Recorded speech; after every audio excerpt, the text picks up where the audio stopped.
Premier ingrédient de la vie, il vient du Big Bang. Nous sommes des enfants du Big Bang, tous, tout l'univers, y compris évidemment l'humain et la vie.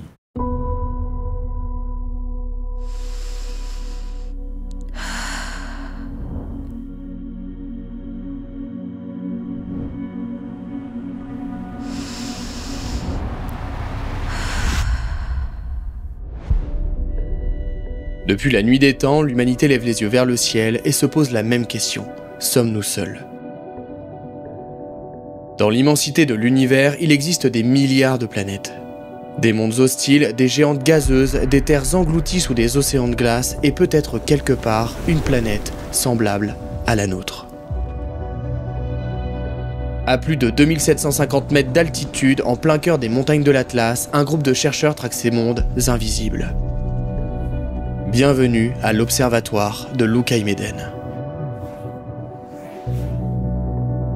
C'est exactement ici, loin des lumières artificielles, que des découvertes majeures ont été faites. Des astronomes ont détecté des exoplanètes, étudié les étoiles les plus lointaines de notre système solaire, surveillé les astéroïdes qui frôlent notre planète.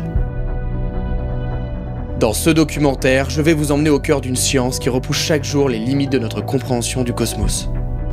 Que savons-nous aujourd'hui des autres mondes? Pouvons-nous y détecter la vie? Et serons-nous capables encore d'observer le ciel dans les décennies à venir? Sans qu'au préalable, on se pose ses limites, de se dire à quoi sert ce qu'on fait. À travers des télescopes de nouvelle génération, nous scrutons l'invisible. Nous analysons des signaux faibles, des ombres infimes passant devant des étoiles, des variations de lumière qui trahissent la présence d'un autre monde. On pourrait avoir une certaine forme de vie ailleurs dans l'univers. Pour la science, c'est pareil. C'est des objets quand même extraterrestres. Mais il faut savoir que pendant que nous explorons l'univers, nous sommes en train de perdre notre propre ciel. C'est de corréler donc l'effet de la lumière qui est intrusive, qui entre à nos chambres de nuit par exemple, et qui est la cause principale du cancer. Nous scrutons l'infini, mais nous oublions ce qui est juste au-dessus de nos têtes. La lumière des villes efface littéralement les étoiles. Les satellites envahissent l'espace. L'humanité, dans sa soif d'innovation, pourrait bien se priver elle-même du plus ancien des mystères, le cosmos. Dans ce voyage, nous allons vivre l'astronomie comme jamais auparavant. Nous allons rencontrer ceux qui consacrent leur vie à chercher ce qui est encore invisible. Nous allons découvrir des mondes au-delà du nôtre et comprendre ce que nous risquons de perdre si nous n'agissons pas. Le futur de l'homme, c'est l'espace. Nous avons exploré le cosmos, nous avons détecté des milliers de planètes. Et nous avons même peut-être trouvé les premières traces de mondes habitables. Mais aujourd'hui, une question demeure. Que va-t-on découvrir ensuite ? Tout d'abord, il est essentiel de parler de l'endroit où nous nous trouvons actuellement. L'université Qadi Ayad. C'est l'une des plus grandes universités du Maroc avec plus de 100 000 étudiants répartis sur plusieurs campus. Fondée en 1978, elle est un véritable pôle d'excellence en sciences, notamment en astronomie. Mais ce qui la rend vraiment unique, c'est son accès privilégié à l'observatoire de Lucaïméden, où certaines des plus grandes découvertes en exoplanètes ont été faites. Ici, les étudiants, même issus de parcours atypiques, ont une chance inouïe. Ils peuvent apprendre aux côtés de chercheurs de haut niveau et accéder à des infrastructures de pointe.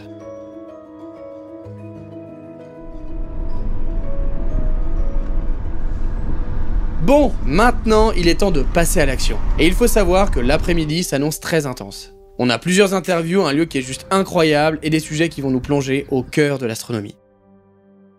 Jusqu'ici, on a parlé de l'université, de son fonctionnement et de ses acteurs.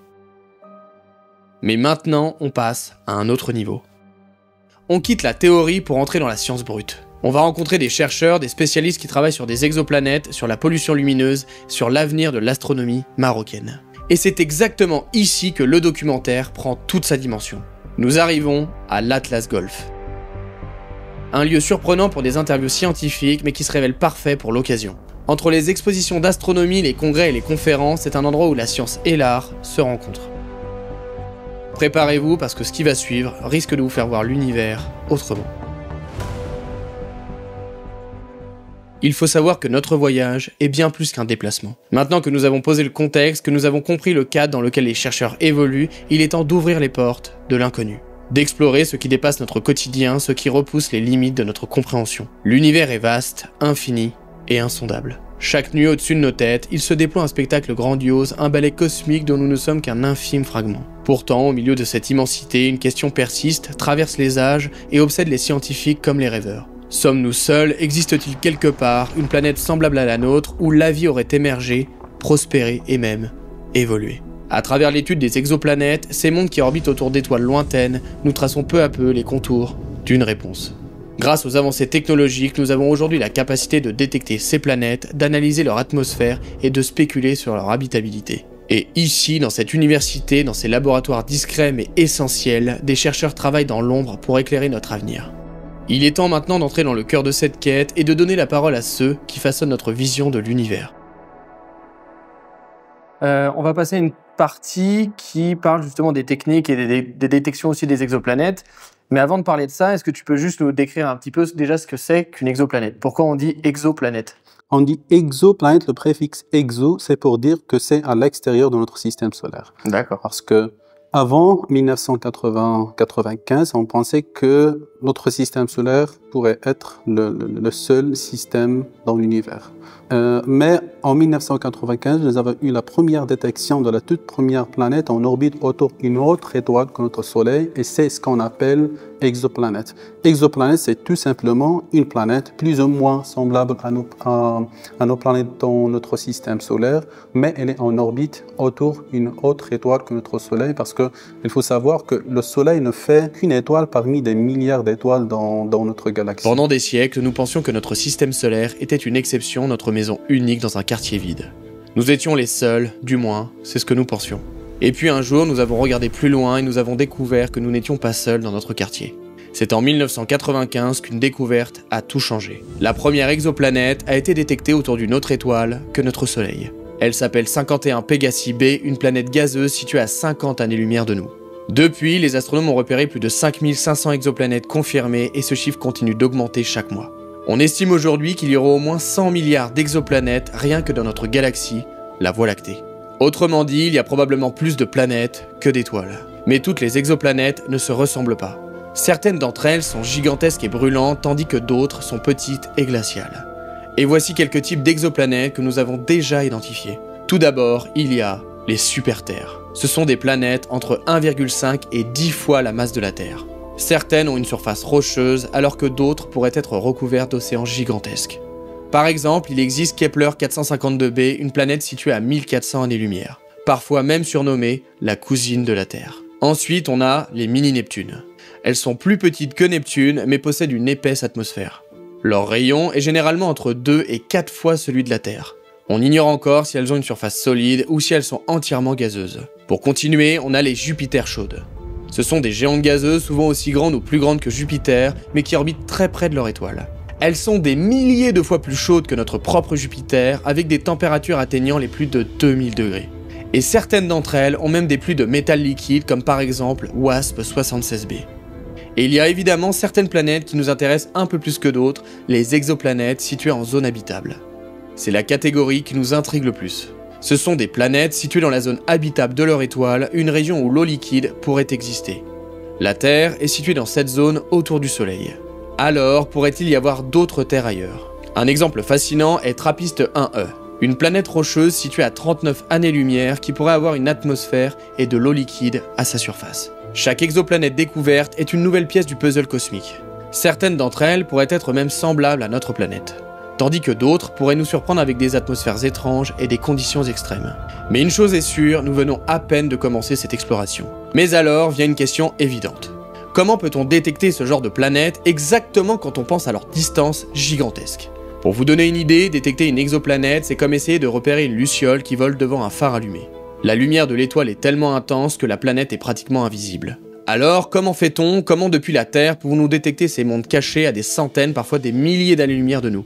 La réponse réside dans les techniques aussi ingénieuses que précises qui jouent avec la lumière et le mouvement des étoiles. Maintenant qu'on sait ce que c'est qu'une exoplanète, est-ce que tu peux nous expliquer un peu déjà comment on les détecte? Parce que c'est des objets, c'est des planètes qui sont situées à des centaines, voire même... à des distances astronomiques. Voilà. En fait, il y a plusieurs techniques de détection des exoplanètes et qu'on peut diviser en deux grandes familles. Il y a la famille des méthodes directes et la famille des méthodes indirectes. La famille des méthodes directes, c'est basé sur l'imagerie directe. L'objectif, c'est de prendre une image de ce système constitué d'une planète qui orbite autour d'une étoile. Mais il y a des défis. Le premier défi, c'est que le système il est situé à des distances astronomiques, des milliers d'années-lumière, et donc nous aurons le problème de la résolution angulaire. La résolution angulaire, pour simplifier, c'est notre capacité à distinguer deux objets très proches l'un de l'autre dans le ciel. Plus un objet est loin, plus il nous paraît petit et difficile à différencier de son environnement. Imaginez simplement que vous essayez de voir un grain de sable à plusieurs kilomètres de distance. Eh bien à ce moment-là, il se fondrait littéralement dans le paysage. Et c'est exactement le même problème que nous avons avec l'imagerie directe des exoplanètes. La lumière de leur étoile est des millions de fois plus forte. Et c'est ça qui les rend presque impossibles à voir sans des techniques spécifiques. Comme par exemple la coronographie qui masque la lumière de l'étoile pour mieux distinguer la planète. Mais pour le coup, cette méthode est encore très difficile à utiliser et ne fonctionne que pour les planètes géantes situées loin de leur étoile. Et c'est pourquoi on utilise davantage de méthodes indirectes. La famille des méthodes indirectes sont basées sur l'étude des différents effets de la planète sur son étoile. Généralement, il y a deux effets, l'effet photométrique et l'effet gravitationnel. Donc, il y a plusieurs techniques. La première technique, et la plus fameuse, c'est la technique des transits. Lorsque la planète passe devant son étoile, une quantité de la lumière elle est bloquée par le disque planétaire. Et donc, si on mesure la luminosité de l'étoile en fonction du temps, nous allons observer une diminution temporaire qui apparaît périodiquement.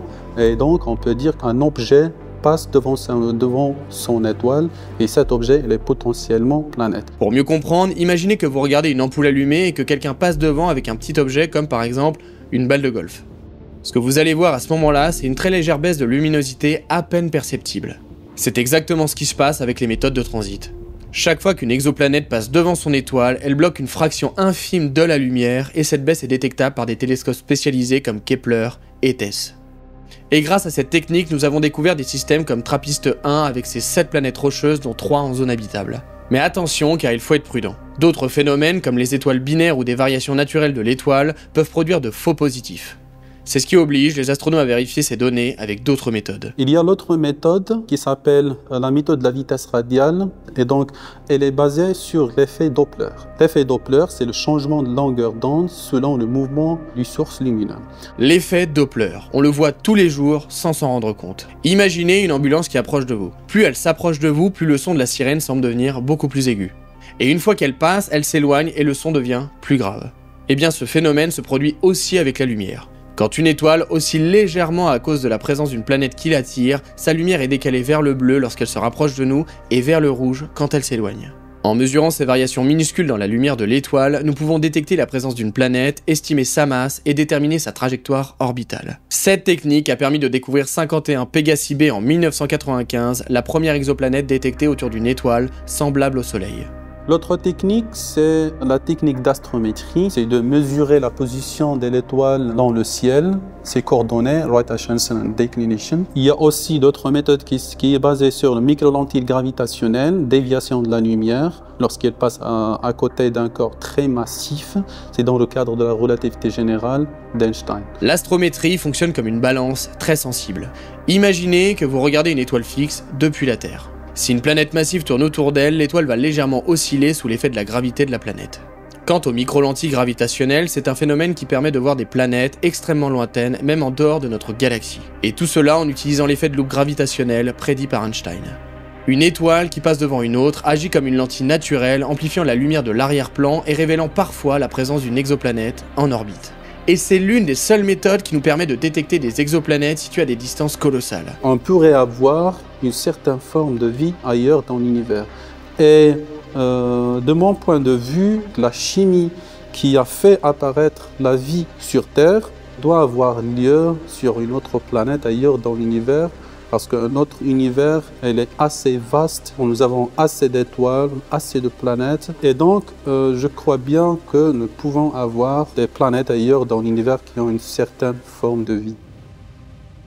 Il faut savoir que l'univers est immensément vaste. Il contient des centaines de milliards d'étoiles et au moins 100 milliards de planètes rien que dans notre galaxie. Avec un tel nombre, il est très probable qu'une planète ait les bonnes conditions pour que la vie apparaisse. Mais attention, car avoir une planète en zone habitable ne signifie pas qu'elle est habitée. C'est une étape, une condition nécessaire mais pas suffisante. L'étape suivante consiste à analyser son atmosphère pour voir si l'on détecte des biosignatures. c'est-à-dire plus précisément des gaz qui pourraient être produits par la vie. Maintenant que je vois que tu y crois un petit peu, je vais te demander quels sont les principaux facteurs justement à prendre en compte pour déterminer si justement une planète peut avoir la vie, quelles sont les conditions pour abriter la vie entre guillemets, qu'elle soit dans la zone habitable de son étoile, qu'il faut qu'elle ait de l'eau et combien de temps il faut qu'elle se développe pour avoir, je sais pas, pour même avoir une vie microbienne ou autre, hein, de toute façon. D'abord, avant de répondre à cette question, il faut penser un petit peu à notre vie sur Terre. Donc, il y avait plusieurs facteurs, comme vous savez. Il y a par exemple la rotation de la Terre, la distance Terre-Soleil, donc la position de notre planète dans la zone habitable. Il y a le champ magnétique qui nous protège du vent solaire et sans ce champ magnétique, le vent solaire, donc ça peut dégrader la vie, donc ça peut faire disparaître la vie sur Terre. Sur Terre, nous avons eu beaucoup de chance. Nous sommes à la bonne distance du Soleil, ni trop chaud, ni trop froid. Notre planète tourne sur elle-même en 24 heures, ce qui permet d'avoir des journées et des nuits équilibrées. Nous avons aussi un champ magnétique puissant qui nous protège des radiations cosmiques et du vent solaire puissant. Sans oublier la Lune qui joue aussi un rôle clé. Elle stabilise notre axe de rotation, ce qui empêche de grands changements climatiques brutaux. Si l'on cherche une autre planète habitable, il faut prendre en compte tous ces paramètres. Et surtout, voir si elle possède une atmosphère capable de protéger et de maintenir des conditions de vie. Généralement, les planètes qu'on sait dans la zone habitable ou la zone d'habitabilité, et cette zone, il faut savoir qu'elle a été inventée juste pour prioriser les exoplanètes qui sont plus favorables pour d'autres études approfondies. Parce que nous avons jusqu'à présent presque 6000 exoplanètes détectées et confirmées. Et donc, nous ne pouvons pas étudier toutes ces planètes à la fois. Donc, il faut prioriser les planètes qui sont plus favorables pour des études sur l'habitabilité. Un autre problème, c'est la rotation des exoplanètes. Certaines planètes autour d'étoiles naines rouges sont bloquées par ce que l'on appelle les effets de Marie. Cela signifie qu'elles montrent toujours la même face à leur étoile. Un côté de cette planète est en permanence exposé à la lumière, tandis que l'autre est plongé dans une nuit éternelle. Cela crée donc d'énormes écarts de température entre les deux faces. Si la planète a une atmosphère dense, elle pourrait répartir la chaleur et équilibrer les températures, mais sinon, il serait difficile d'y trouver un environnement stable pour la vie. Il y a plusieurs facteurs qui jouent un rôle contre l'apparition de la vie. Par exemple, les planètes dans la zone habitable, ils ont des orbites 20 jours, 30 jours, 40 jours, et donc il y a des effets de marée fortes entre la planète et l'étoile qui fait freiner la planète de faire une rotation autour elle-même. Il y a donc toujours ce qu'on appelle le day side et le night side. Le day side, c'est-à-dire une face de la planète, elle est toujours ensoleillée. Et l'autre face, elle est toujours tac, il y a toujours la nuit. Ce phénomène est appelé verrouillage gravitationnel. Imaginez une planète qui ne tourne plus sur elle-même, où le soleil ne se lève jamais d'un côté et ne se couche jamais de l'autre. Il va donner lieu à un gradient de température très fort, mais ça n'empêche pas à dire que oui, nous pouvons avoir des planètes qui peuvent abriter une certaine forme de vie. Il y a déjà des projets pour écouter l'univers, c'est comme le projet SETI par exemple. Le problème, c'est que, imaginons que nous avons une civilisation ailleurs dans l'univers. Est-ce que cette civilisation, ils ont la même conscience que nous?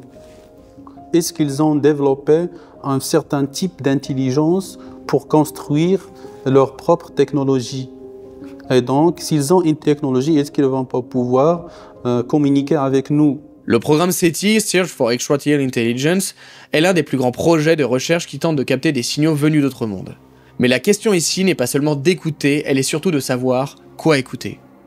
Il faut savoir que nos moyens de communication sont basés sur des technologies et une perception du monde spécifique à l'humanité.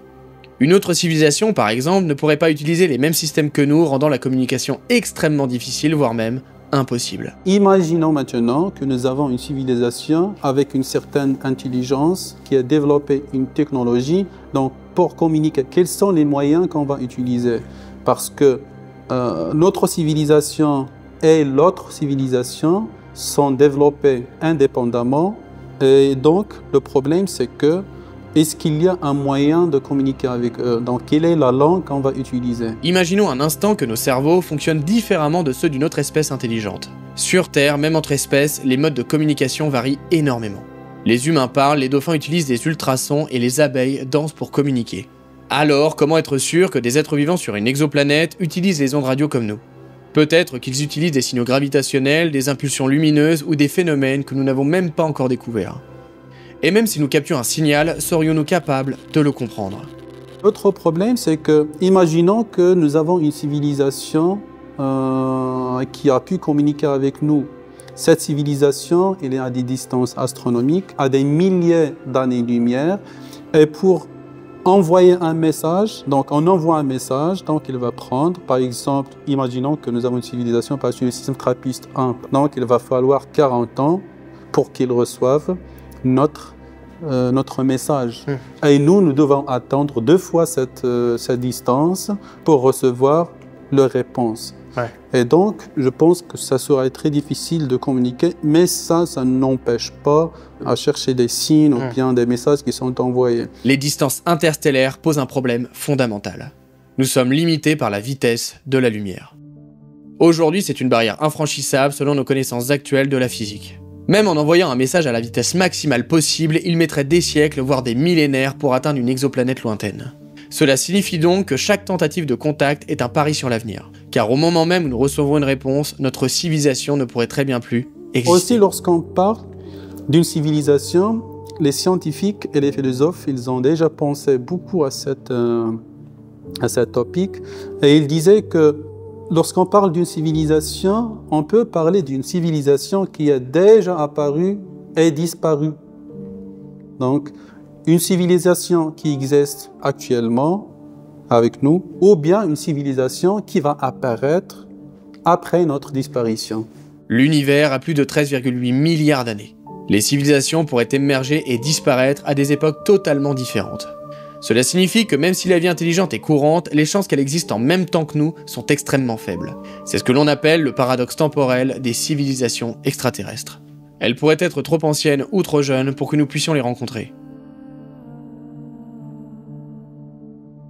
Maintenant, j'ai des personnes extérieures, du coup, à l'interview, qui souhaiteraient te poser une question, et même 2 parfois. Donc je vais te donner l'iPad, je te laisse regarder, cliquer sur Play, et t'as plus qu'à écouter sa question et y répondre comme tu le sens.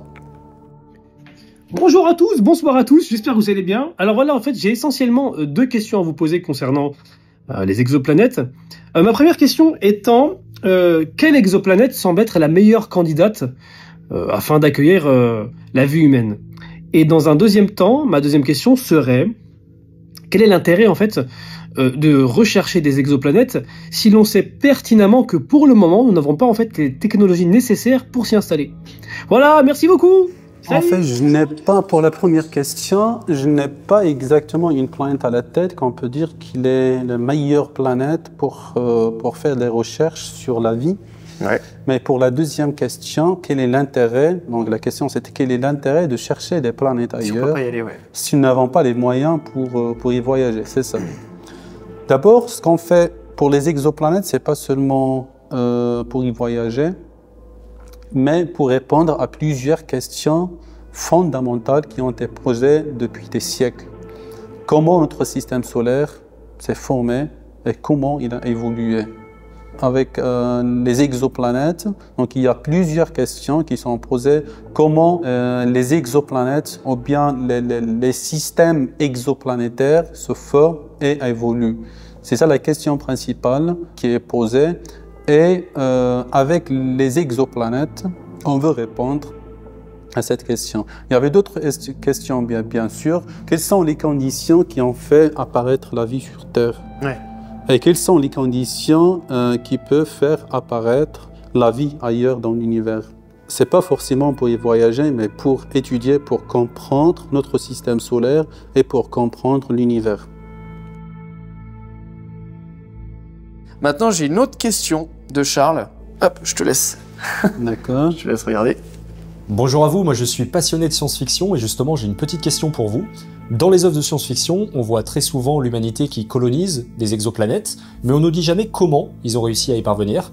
Et c'est justement ça ma question. Selon vous, quels seraient les principaux défis technologiques ou biologiques auxquels l'humanité pourrait faire face et doit faire face pour coloniser des planètes en dehors du système solaire, voire même des planètes voisines comme Mars ou Vénus?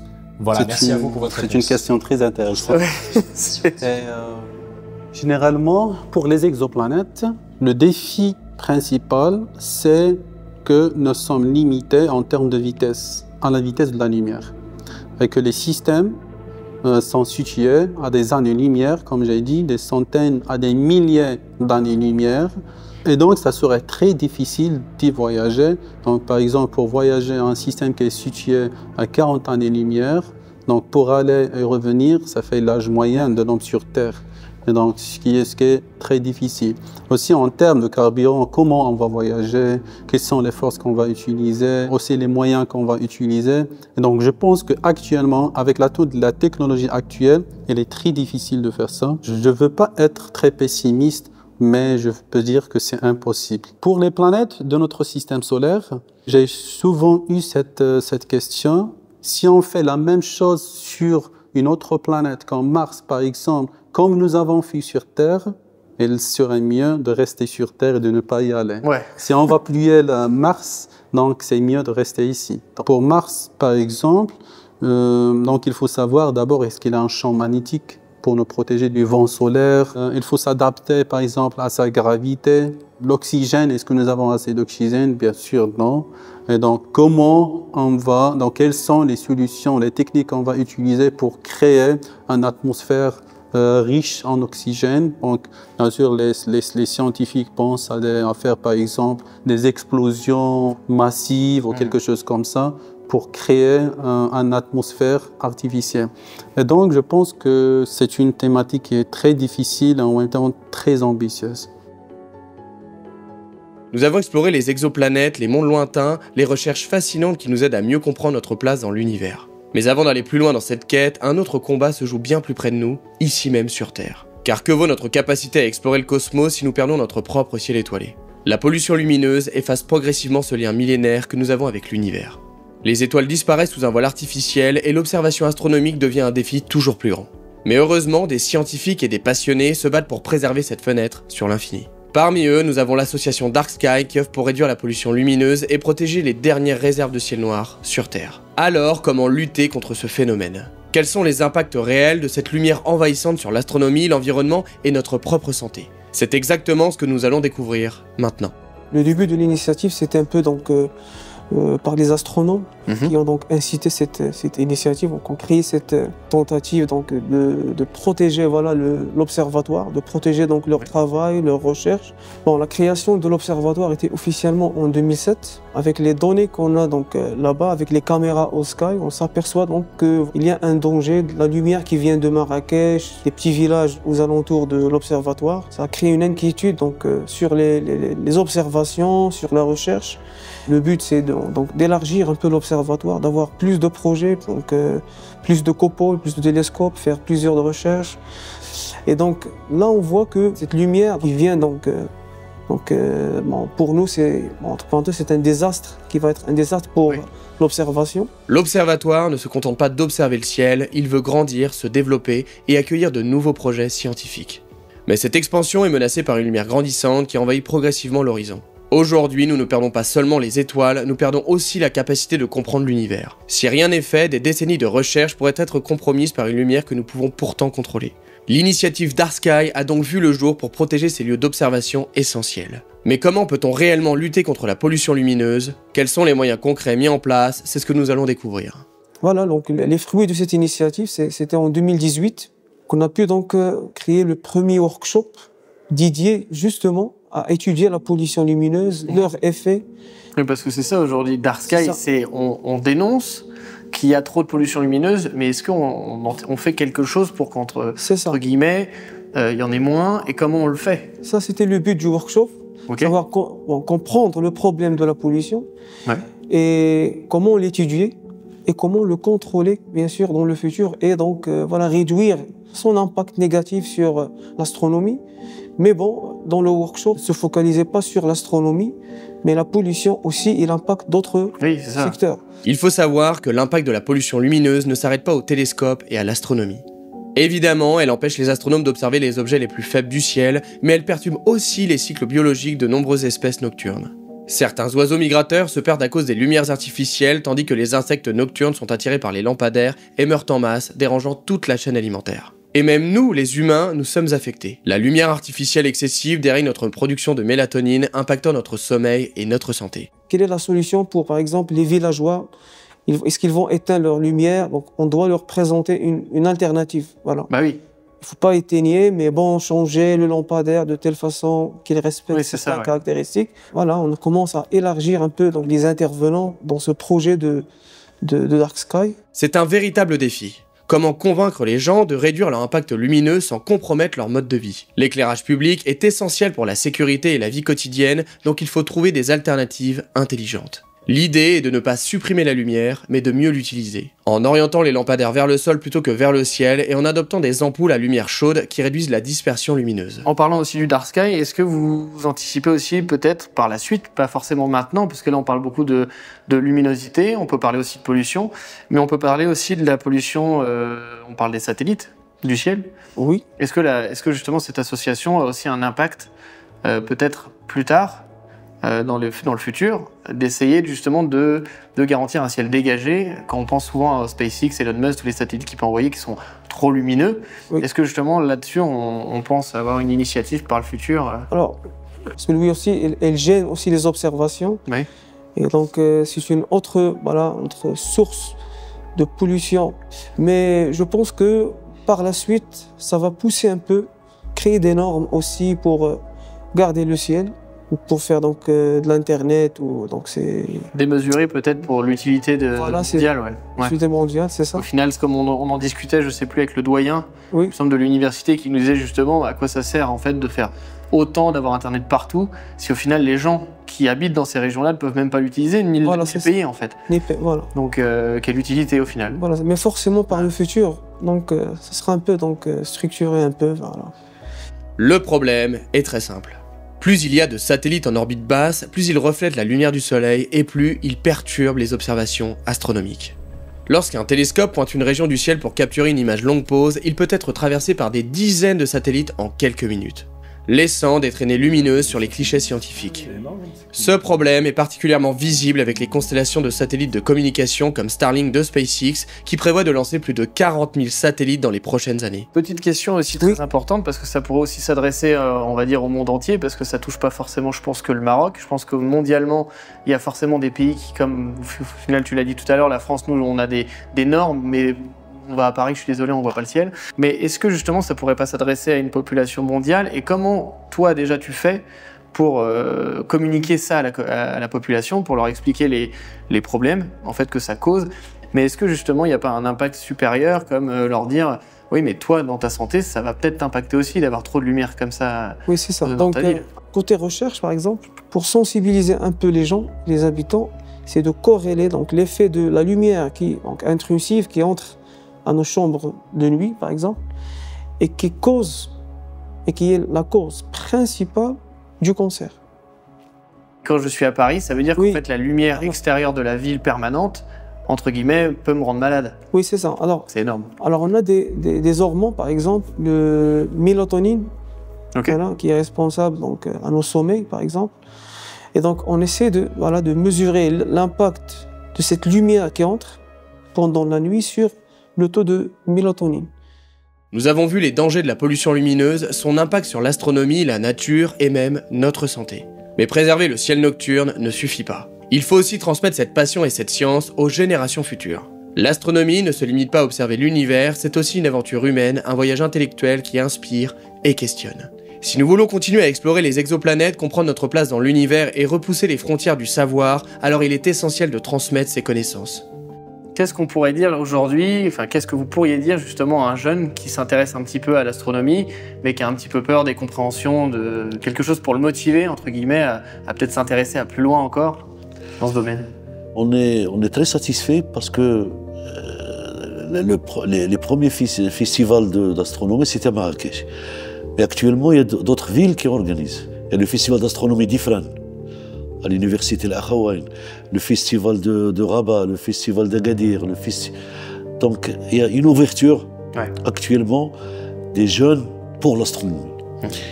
Et comme disait André Braic, l'un des grands astronomes, il a dit le futur de l'homme c'est l'espace. Il faut savoir que l'astronomie n'est pas réservée qu'aux experts. C'est un domaine d'exploration et chaque génération apporte de nouvelles découvertes.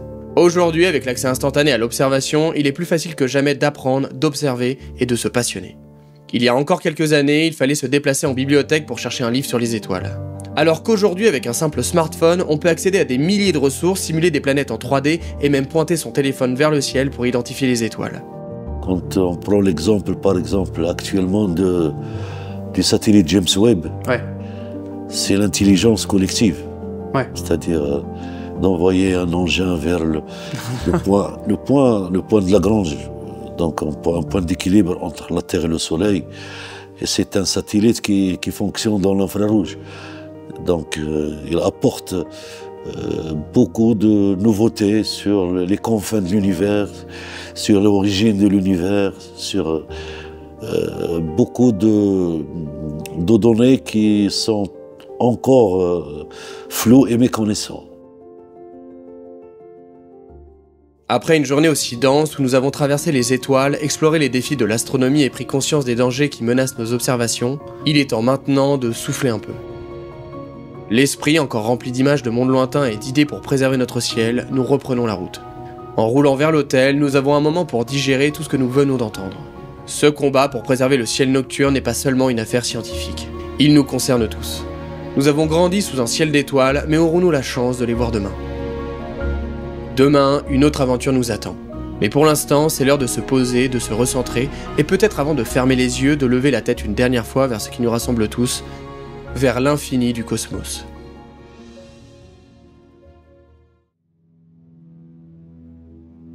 Aujourd'hui est un jour particulier. Ce n'est plus une simple étape dans notre voyage, mais un véritable point culminant. Après avoir rencontré les chercheurs, compris leur travail et leurs découvertes, nous nous rendons à la source même de leur quête. L'observatoire de Loukayméden. C'est ici, à 2750 mètres d'altitude, que les regards se tournent vers les étoiles, que des mondes inconnus ont été révélés et que la science dépasse les frontières terrestres. Cet observatoire n'est pas seulement un point d'observation marocain. Des chercheurs du monde entier, que ce soit des Français, des Belges, des Russes, des Chinois, des Australiens, travaillent ici à distance, partagent leurs données et collaborent pour percer les mystères de l'univers. L'une des découvertes majeures faites ici est celle du célèbre système TRAPPIST-1. Des mondes qui pourraient peut-être abriter déjà la vie. Mais avant d'arriver là-haut, il faut d'abord grimper. Il est 10h du matin et nous récupérons le professeur Ben Khaldoun à une station-service. L'ambiance est super détendue, on prend un café, on échange sur la journée qui nous attend. Puis juste après ce petit moment entre nous, nous prenons la route vers les hauteurs de l'Atlas. Très vite, on commence à quitter les routes classiques pour nous engager sur des chemins beaucoup plus escarpés. Et ici, les routes sont parfois à flanc de montagne avec des précipices vertigineux sans aucune barrière de sécurité. C'est à la fois impressionnant, mais c'est juste magnifique. Plus on commençait à grimper et plus les paysages devenaient spectaculaires. Mais ce qui nous a marqué aussi ici, c'est la vie qu'il y a dans les montagnes. On a commencé à croiser des familles qui vivaient en altitude, loin de tout, dans des petites maisons. Et pour le coup, ici, l'accès à l'éducation est très difficile. Les chercheurs que nous accompagnons s'impliquent d'ailleurs dans des projets éducatifs pour offrir aux enfants un accès à la connaissance. L'un d'eux, qui nous a parlé de la pollution lumineuse hier, est aussi professeur dans ces montagnes, enseignant à ceux qui, autrement, n'auraient peut-être jamais eu accès à l'apprentissage. Et pendant que nous montions, une question nous a traversé l'esprit. Combien d'enfants vivant ici, sous le ciel pur, deviendront peut-être les astronomes de demain ? Et puis, enfin, nous y sommes. Ici, à 2750 mètres d'altitude, nous avons vu un panoramique à couper le souffle. L'horizon s'étend à perte de vue et les nuages flottent sous nos pieds. Nous sommes littéralement au sommet du monde. Avant de nous plonger dans l'univers des télescopes et des découvertes, nous faisons une pause au club alpin. L'accueil était juste super chaleureux et je les remercie encore de nous avoir accueillis. Juste après qu'on ait déposé nos affaires, on a partagé un tagine avec nos hôtes, discutant de l'importance de cet observatoire pour la science mondiale. Mais maintenant, il est temps d'entrer dans le cœur de la recherche. Sur le flanc de cette montagne se trouvent des télescopes parmi les plus avancés du continent. Certains sont privés, inaccessibles au public, mais aujourd'hui, grâce aux chercheurs qui nous accompagnent, nous allons pouvoir les explorer. Et il faut savoir que ce lieu est unique. Il ne s'agit pas seulement d'un télescope posé sur une montagne. Ici, nous ne sommes plus à l'échelle d'un pays, mais à l'échelle de l'humanité tout entière. Peu importe les nationalités, les frontières ou la politique. Ce qui compte ici, c'est la quête de la connaissance. Aujourd'hui, nous allons voir de nos propres yeux ce qui rend cet endroit si spécial. Nous allons comprendre comment ces instruments permettent d'explorer l'univers, comment les chercheurs ici, isolés dans ce silence, percent les secrets des étoiles. Nous sommes ici à l'observatoire de Lukai Meden, un site qui est devenu au fil des décennies l'un des centres d'astronomie les plus importants d'Afrique. Mais avant de voir ce qu'il est aujourd'hui, il faut comprendre d'où tout a commencé. En 1986, début 87, on cherchait à s'installer à Lukai Meden, mais il fallait trouver un endroit assez haut et où il y a le courant qui arrive. Or, il se trouve qu'il n'y avait que la station de la télé marocaine qui est derrière et qui ont bien voulu nous donner un câble. Et donc, on s'est mis là-bas, là où il y a les voitures, avec une cabane de chantier. Et c'est dans cette cabane de chantier où on a commencé les premières mesures. Voilà, alors là, on est à l'intérieur de la coupole trappiste. C'est en fait, il s'appelle Trappiste Nord. Tout le monde cherchait des exoplanètes autour d'étoiles qui ressemblent au Soleil, ce qui est relativement difficile à trouver. L'équipe derrière Trappiste a dit il y a des naines rouges, des étoiles qui sont plus froides, plus petites. Et donc, évidemment, les planètes qui sont autour sont plus facilement détectables. Okay. Donc, ils se sont spécialisés dans l'observation des exoplanètes autour des naines rouges. Et c'est comme ça que le système Trappiste a été découvert, avec 7 planètes qui sont de l'ordre de la dimension de la Terre, dont 3 se trouvent dans la zone qu'on appelle la zone habitable. Okay. Donc avec une forte probabilité de trouver des atmosphères susceptibles à la vie de ce système. C'est l'une des plus grandes découvertes à l'échelle mondiale. Quand on détecte un météore par les diverses caméras, on fait de la triangulation et on essaie de remonter à la chute, à l'endroit, au point d'impact. Et plus vite on détectera le météorite l'endroit, plus vite on ira le chercher avant qu'il soit souillé par les chercheurs de météorites, qu'il soit pris. Et donc pour la science, c'est pareil. C'est des objets quand même extraterrestres. Donc elles amènent avec la météorite, elle est riche en informations. Et donc plus fraîchement là, mieux c'est. Un aspect fascinant des météorites, c'est qu'ils sont des capsules temporelles venues directement de l'espace. Certaines datent de plusieurs milliards d'années et en les étudiant, nous pouvons retracer les premiers instants du système solaire.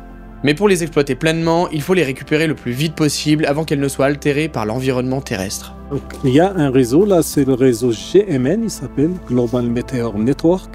C'est lors d'une de mes visites dans un congrès au Canada que je suis rentré avec eux. J'ai ramené avec moi une des caméras et après il y a des collègues belges aussi qui ont les mêmes caméras. On a installé cela. Le Maroc est un pays clé pour la recherche sur les météorites. Son climat aride et désertique facilite la conservation des fragments, contrairement aux zones humides où les météorites se détériorent beaucoup plus vite.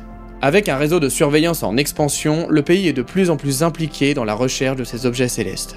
Pour les chercheurs, ces fragments d'astéroïdes sont des capsules temporelles, des témoins directs de l'histoire du système solaire. Ils nous permettent d'analyser la composition du corps céleste, de comprendre les matériaux qui ont formé notre planète et parfois même de trouver des indices sur l'origine de la vie elle-même. Mais récupérer un météorite intact est une véritable course contre la montre. Plus il est trouvé rapidement après sa chute et moins il est contaminé par l'environnement terrestre et plus il livre d'informations précieuses. Grâce au réseau de détection comme le GMN, chaque impact est repéré en temps réel permettant une récupération efficace et rapide. On va commencer par les Russes. Là, théoriquement, c'est interdit de monter parce que c'est seulement les personnes autorisées. Ouais. Mais je me considère comme une personne autorisée. Bon, alors là, du coup, nous voici dans la section dédiée aux Russes. Ce programme est spécifiquement orienté vers l'observation des objets proches de la Terre, qu'il s'agisse d'astéroïdes, de débris spatiaux ou de satellites en orbite basse. Juste pour refaire le point sur parce qu'aujourd'hui il y a le problème avec la Russie, etc. Comment ils font du coup pour venir au Maroc? Voilà, donc on a eu parmi la diversité des partenaires de l'observatoire, on a eu une demande de la part d'une société scientifique russe privée pour venir s'installer au Maroc. Et cette demande est venue juste au moment, juste avant en fait le démarrage de la crise avec l'Ukraine. Oui. Et donc pour un moment ils ont commencé à avoir des soucis évidemment pour pouvoir transporter le matériel, pour envoyer l'argent, etc.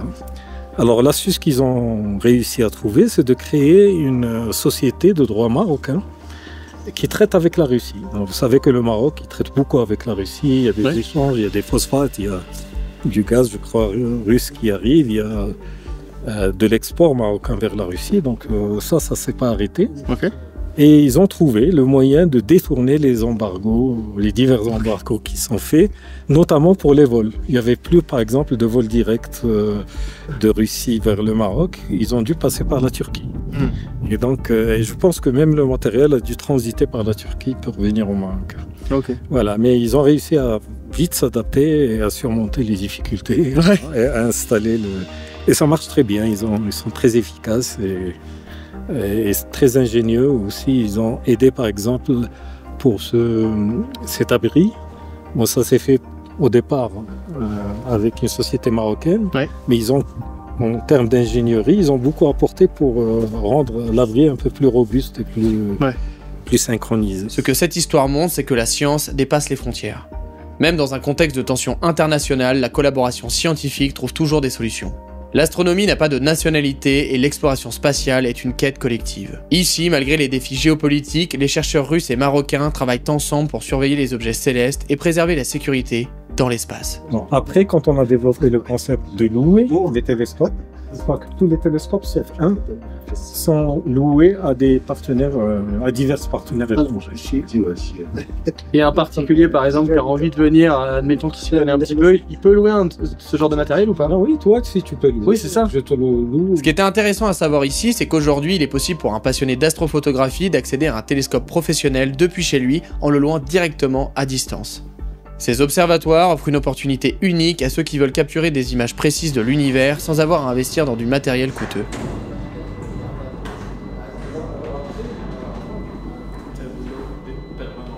Et vous cliquez là-dessus dès que vous êtes prêt. Salut à tous et salut Alexandre. J'avais une question assez particulière. Je voulais savoir si grâce aux neutrinos, il était possible de découvrir de nouvelles étoiles. Voilà, donc j'espère que j'aurai une réponse et je vous remercie d'avance pour la réponse. Merci pour la question. Donc, c'est une question très intéressante. Alors, les neutrinos, c'est des particules très difficiles à capter. Il y a donc plusieurs expériences au fond des océans, des redoublements d'ingéniosité pour les découvrir. Et c'est effectivement des signatures qui peuvent révéler un phénomène très énergétique qui peut être une supernova, une explosion d'étoiles et également, évidemment, un signal rémanent d'une formation des nuages qui va donner naissance après à une étoile. Donc c'est parmi les autres signatures possibles pour découvrir d'autres étoiles. Bonjour, la question concerne la terraformation. Qu'est-ce que vous pensez de l'idée et pensez-vous qu'un jour on y arrivera? Alors pour la terraformation, donc c'est un terme que je ne connaissais pas, que je découvre, mais on me l'a expliqué. Donc non, l'humain, même avec toute la technologie qu'on arrive à faire maintenant, ne peut pas reproduire les conditions de la formation d'une planète, quelle qu'elle soit. C'est très difficile, c'est des processus qui sont très longs, qui prennent des millions, des milliards d'années. Et donc, évidemment, c'est pas possible. D'où viennent les premiers ingrédients de la vie sur Terre? C'est vrai quoi? Est-ce que la vie s'est formée lentement en assemblant les divers éléments sur place? Ou alors est-ce que ces fameux ingrédients ont été gentiment déposés à la surface de notre planète grâce à des astéroïdes ou des comètes? En tout cas Alexandre, je te remercie et je te laisse la suite. Alors pour les premiers ingrédients de la vie, ils viennent du Big Bang. Nous sommes des enfants du Big Bang, tous, tout l'univers, y compris évidemment l'humain et la vie. Maintenant, la vie au sens qu'on lui donne actuellement, c'est-à-dire cellulaire, etc., il y a plusieurs théories. Il y a effectivement le fait qu'il y a de l'eau, d'abord, nécessaire à la vie, et il y a des théories qui disent que ça vient des comètes ou des astéroïdes. Ça reste des théories. De plus en plus, disons, de signes ou de trouvailles ou de découvertes qui vont dans ce sens-là. Et donc oui, on peut dire que nous sommes des enfants de comètes.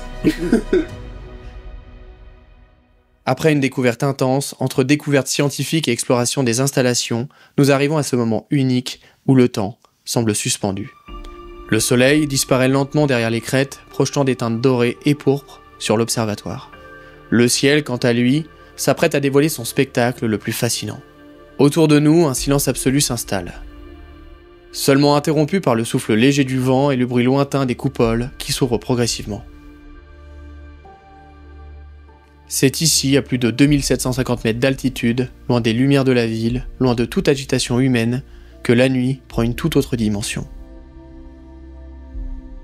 Ce soir-là, le ciel s'est embrasé d'une symphonie de couleurs, un spectacle presque irréel. Les montagnes sont devenues des silhouettes sombres et le ciel s'est teinté de nuances violettes et orangées, avant de basculer dans l'infini du noir profond. Chaque minute qui passe nous rapproche un peu plus du cosmos. Il y a quelque chose de magique dans ce moment.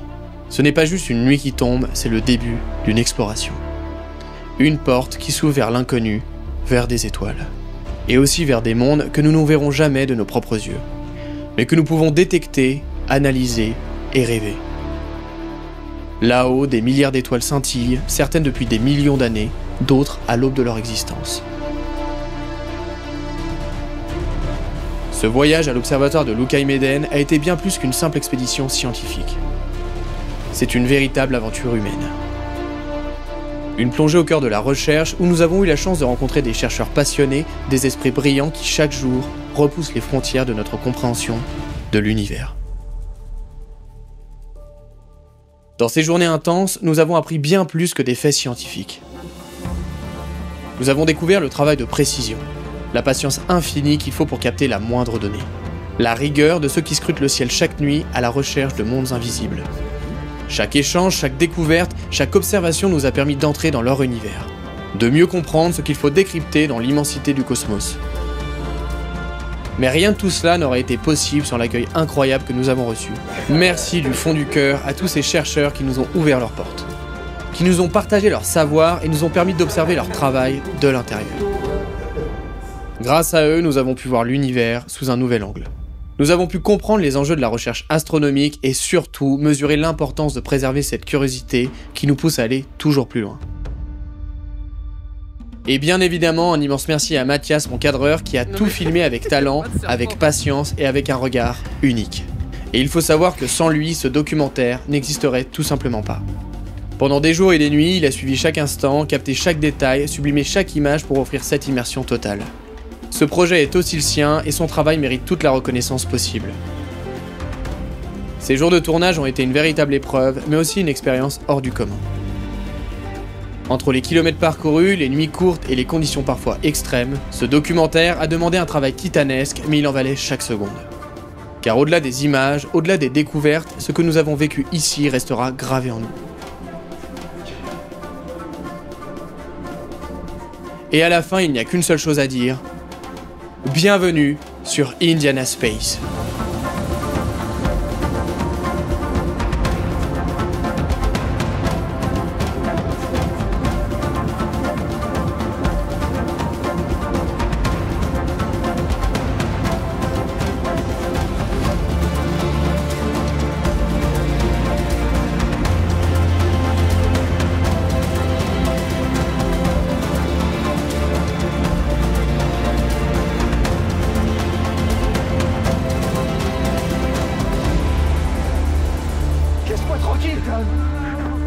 Laisse-moi le faire. T'es gentil, genre.